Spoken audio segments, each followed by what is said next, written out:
If you want to go to school, bastard. You get her from here. When I was growing up in Untold, my struggles didn't just stop because another day had come. Every morning brought a new challenge. But something I noticed early in my life was that not everyone in my compound was struggling the way I was. Some children seemed to have opportunities that I could only dream about. I remember one particular day, as if it happened yesterday. My auntie came all the way from Lagos to take my cousin home for a long school holiday. My cousin mother and siblings lived in Untold, Lagos. I watched with so much excitement as they prepared to leave, but deep down I wanted to go too. I kept asking myself, should I ask? Finally, I gathered courage with a trembling voice and I asked my auntie, "Auntie, is there any chance I can come to Lagos with you?" in Igbo language. To my greatest surprise, she smiled and said, "Yes, you can." I cannot explain the joy I felt that day. To many people, it might have looked like a simple holiday, but to me, it felt like hope had finally knocked on my door. But I just had a problem.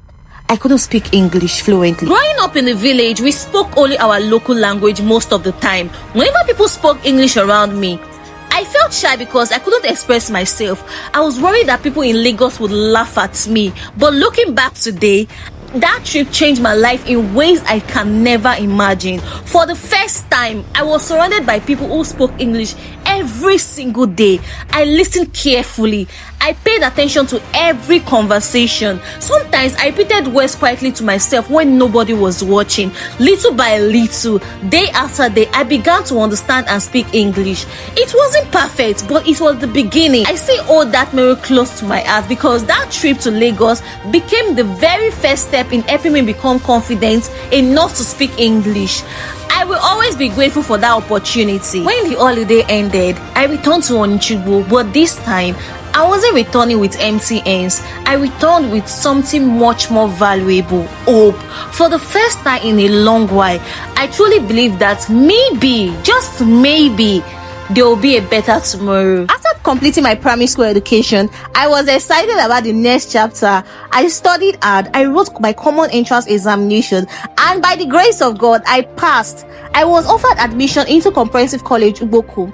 I was so happy. I thought finally my life is about to change.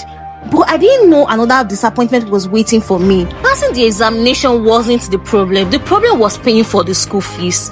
There was nobody willing to support my education. Some believed I wasn't worth investing in. Others looked at me and said there was no point wasting money on a bastard. Imagine as a child, you hear adults call you a name that you can't understand why they call you that name. You can't just explain, you don't get it. But every time they call you that name, your heart breaks. Sometimes I will go somewhere very quiet and cry to myself and ask God, why me? Why me? Why do I have to go through all this? Why me? My mother never stopped trying. She wanted to continue my education more than anything. She spoke to people. She asked for help. She did everything she could. But every door seems to close in her face. Eventually, she enrolled me in a private-owned commercial typing school. I accepted it because there wasn't another option. But if I'm being honest, my heart was broken. Every single morning, I watched children my age put on their neat school uniforms, carry their school bag, they laughed together as they walked to school. Sometimes I stood there and watched them until they disappeared down the road. Then I quietly turned around and head back home. I kept asking myself, will I ever wear a secondary school uniform? The names people even call me made the pain even worse. Sometimes I felt forgotten, sometimes I felt invisible. But somehow deep inside, a tiny voice kept telling me not to give up. Maybe God still had a plan for my life. Then, few months later, another opportunity came. A close relative in Lagos asked me to come and live with the family as a nanny. Before I agreed, there was a promise. He told me, if you come to Lagos, I will send you to school. That was all I needed to hear.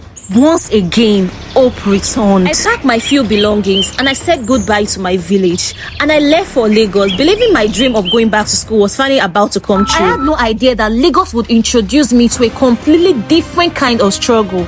And that's where I will stop for today. If you have been following my journey, thank you for listening. I will see you in the next episode where I will share what really happened after I arrived in Lagos and how the promise of education slowly turned into another painful chapter of my life. Thank you.